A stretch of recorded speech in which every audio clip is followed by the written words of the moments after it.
It's a perpetual calendar you don't have to babysit.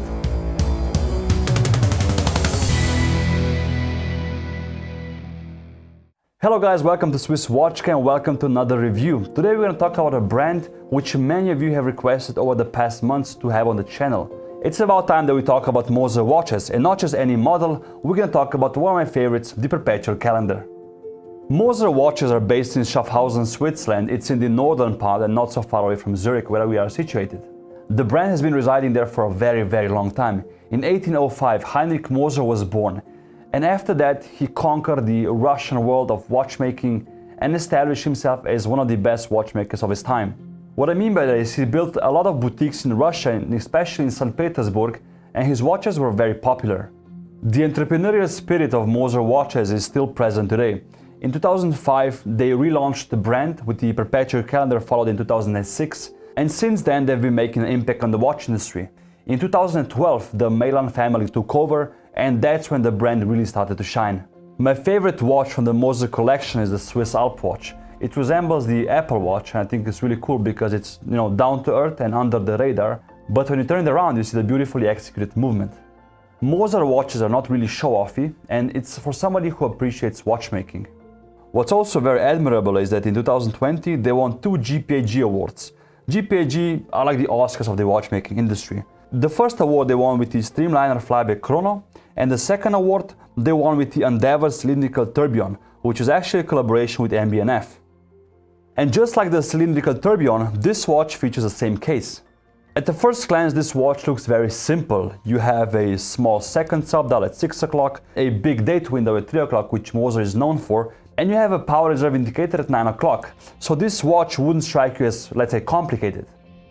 The opposite is the fact. This is a perpetual calendar which is very complicated, and let me tell you how this works.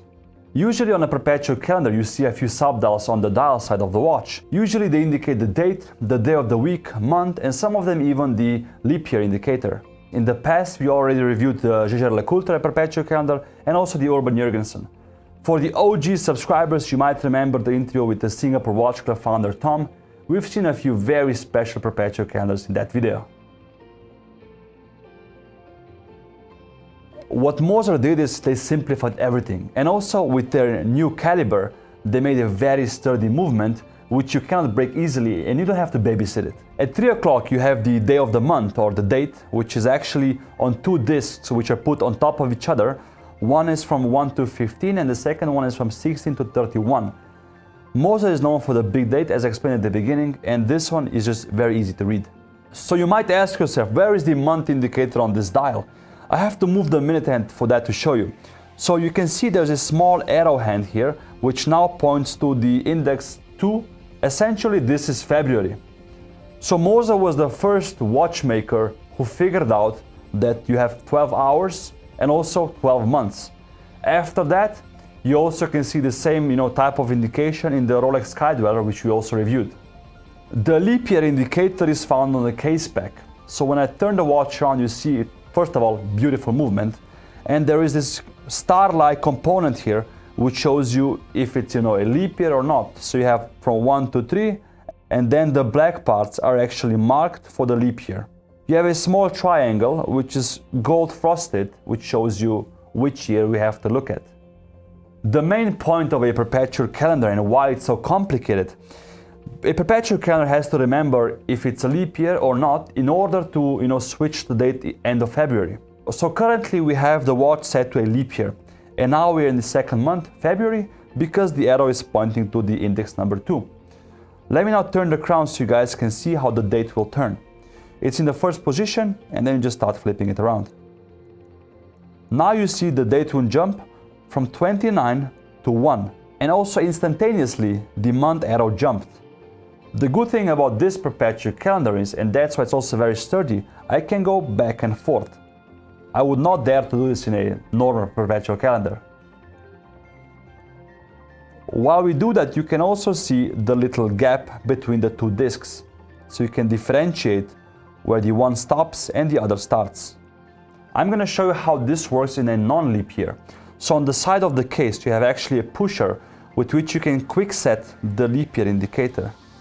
So now we have a normal year, which means that at the end of February, The date should not go to 29 but to 28 and then to 1. Let's see if that works.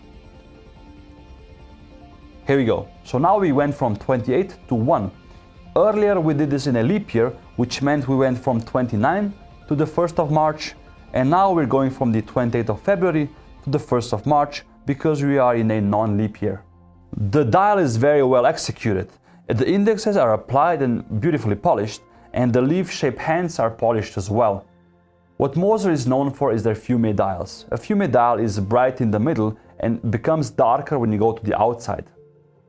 This one features a sunburst pattern. It takes over 200 steps to produce, and its nickname is the Funky Blue.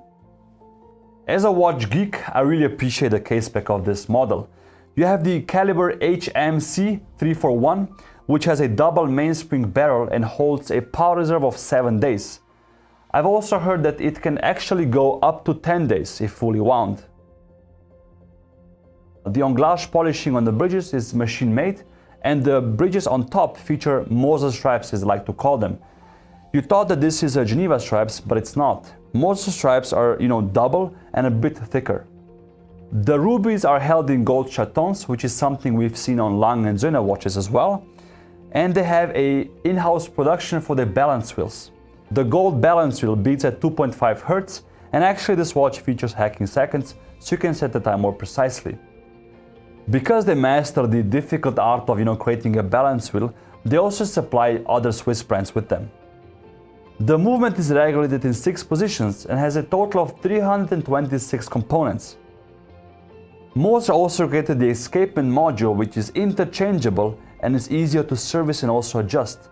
So essentially you can service the whole movement, you can clean it, oil it, and afterwards you put in the escapement module, which is already pre-assembled and pre-adjusted. Something interesting for people who own Moser watches, or maybe if you want to buy one in the future, you have a serial number here at 6 o'clock, which always starts with the number 200. In 1805, Heinrich Moser was born, and in 2005 they relaunched the brand. That's why each watch starts with the serial number 200 and then the separate case number. The watch is very wearable because it features a crystal on the bottom, which is actually curved. And when you flip it around a bit, you can see how the glass distorts. Let me now put the watch on the wrist and show you guys how it looks. The buckle is beautifully executed, has the H. Moser and Cie logo on it, and also it's brushed and polished from the side. This is my friend's watch, that's why also this leather strap comes in this camouflage configuration. From the side you can see the height of the watch. It's 11.1 millimeters high, so it slips under the cuff with no problem. The bottom of the case is vertically brushed, as well as the part where the crown is and the side pusher. The lugs are beautifully executed. They have a very organic feel and are polished. The diameter is 40.8 millimeters, and this here is actually a white gold case. That's why it also shines a bit more than a steel would. The bezel is thinner at 3 and 9 o'clock and thicker at 6 and 12 o'clock, which actually means that the case is much harder to produce. The price of this model is around 54,000 Swiss francs, which I think for a perpetual calendar is not too bad. Also, considering that you don't have to babysit this watch, makes it much more fun to buy and also to wear. Let me know in the comment section below what you think about this watch and Moser watches in general. Also leave a like and subscribe to the channel, it really helps me out a lot. On the side we have a watch which we review next time on the channel. If you know which one it is, leave a comment down below and maybe you'll guess right this time. Thank you for watching and I'll see you next week.